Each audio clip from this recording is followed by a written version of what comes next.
বোকাজান মহকুমাৰ খটখটিৰ 11টা মছজিদ সমিতিয়ে বৰ্জন কৰিছে গৰু কোৰবানী। সমূহ ইছলাম ধৰ্মাৱলম্বী লোকসকলে চলিত মাহৰ 24 তাৰিখে ঈদ উল আজহা পালন কৰিব। ঈদ উল আজহাত প্ৰতিবছৰে ইছলাম ধৰ্মৰ লোকসকলে গৰু কোৰবানী দিয়াৰ নিয়ম আছে।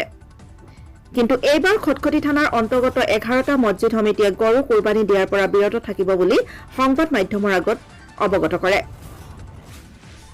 তেওঁলোকে জনায় যে অসমত গৰু কোৰবানী নিদিয়াৰ বাবে আইন আছে, গতিকে আইনৰ প্ৰতি সঁহাৰি জনাই এইবাৰ গৰুৰ পৰিৱৰ্তে ভেড়া ছাগলী কোৰবানী দিব বুলি স্পষ্টভাৱে জনায়। লগতে হিন্দু মুছলমান শান্তি সম্প্ৰীতিৰে থাকিবলৈ অনুৰোধ জনায়। হয়, আসসালামু আলাইকুম, নমস্কাৰ। মই প্ৰথমে আপোনালোক সাংবাদিক ভাইসকলক ধন্যবাদ জ্ঞাপন কৰিছোঁ।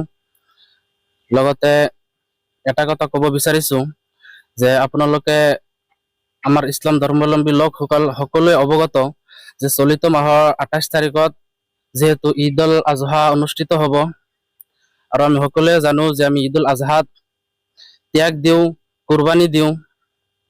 প্ৰতি বছৰৰ দৰে এইবাৰো আমি কোৰবানী দিম বুলি আমি আশা কৰিছোঁ, কিন্তু অসমত যিহেতু আইন আছে, গতিকে সেই আইনৰ প্ৰতি সঁহাৰি দি আমি এইবাৰ গৰু কোৰবানীৰ পৰা বিৰত থাকিম।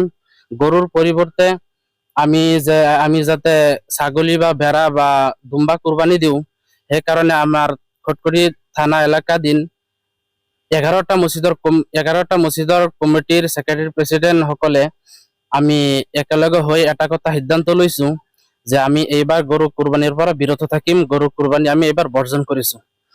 সেইকাৰণে আমি সকলো ইছলাম ধৰ্মাৱলম্বী লোকসকলক এটা কথা অনুৰোধ কৰিব বিচাৰিছোঁ যে আমাৰ খটখটিত যিহেতু হিন্দু মুছলিম আমি আগৰ পৰা এটা ভাতৃত্ববোধ বজাই ৰাখিছোঁ। আমাৰ ইয়াত ভাতৃত্ববোধ আগৰ পৰা আছে, আগলৈকে থাকিব বুলি মই আশা কৰিছোঁ।